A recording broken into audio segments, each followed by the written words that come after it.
નમસ્કાર. સરદાર ગુર્જર ડિજિટલમાં મહત્વના સમાચારો પર એક નજર. આણંદમાં રીંગણાના ભાવમાં 3 ગણો વધારો. ₹50ના રીંગણા ₹150 પહોંચ્યા. ઊંધિયા સહિતની શિયાળુ પાર્ટીઓ પર માવઠા અને લગ્નસરાની અસર.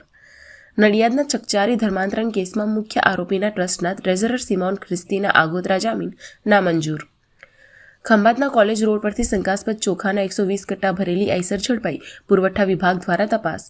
કપડવંજમાં ડાલુને પંચર કરી વેપારીઓનું ધ્યાન ભટકાવી ગઠિયો 12 લાખ રોકડ ભરેલ થેલો ઉઠાવી ફરાર.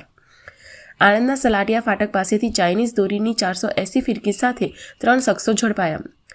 આણંદ નજીક ભાડું નહીં લઈએ કહી રિક્ષામાં બેસાડ્યા. ગામડીના આધેડનું 10,800 ભરેલું પાકીટ ગઠિયાઓએ તફડાવી લીધું. સાયલાના ખીટલામાં કપાસની આડમાં ગાંજાનું વાવેતર ઝડપાયું. 280 લાખના 180 છોડ જપ્ત.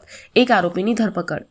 બોટાદ એસપી ડીવાયએસપી સહિત 7 વિરુદ્ધ કોર્ટમાં ફરિયાદ. મારામારી લૂંટ મામલે પોલીસે પગલાં ન લેતા ભોગગ્રસ્ત યુવાને ન્યાય માટે કોર્ટનું શરણ લીધું. યુક્રેન રશિયા યુદ્ધ સમાપ્તિની તૈયારીમાં ટ્રમ્પ. પુતિન ઝેલેન્સ્કીને મળવા દૂત મોકલ્યા. શાંતિ ફોર્મ્યુલા અંતિમ તબક્કામાં. બાંગ્લાદેશમાં શેખ હસીનાની સજા વિરુદ્ધ અવામી લીગનો દેશવ્યાપી હલ્લાબોલ. 30 નવેમ્બર સુધી વિરોધ. યુનુસના તાત્કાલિક રાજીનામાની માંગ.